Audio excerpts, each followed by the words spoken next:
नमस्कार. माझं नाव पवन नागनाथ मुंगरोळे आणि नुकतीच माझी MPSCतून उपजिल्हाधिकारीपदी निवड झाली.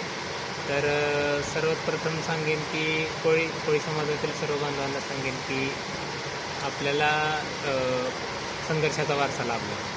तर संघर्षातून जर ध्येय जर निश्चित असेल आणि संघर्ष करण्याची तयारी असेल, चिकाटी असेल, तर निश्चितच आपल्याला आपलं ध्येय मिळू शकतं. कोणतीही पोस्ट किंवा कोणतेही पद आपल्यासाठी लहान नाही.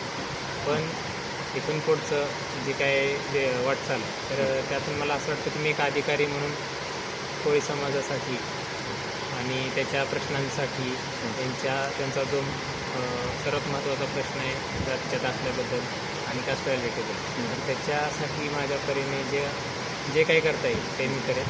उपजिल्हाधिकारी हे फक्त पद आहे, पदं बदलत राहतं, पण सर्वात महत्त्वाचं आहे की जाणीव ठेवून आपल्या जबाबदाऱ्या पार पाडणं आणि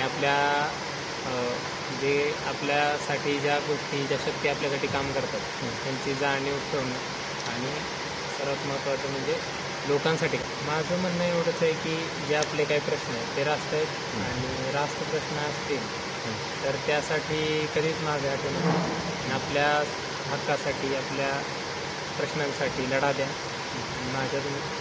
तुम्हाला खूप शुभेच्छा. लढत आहे.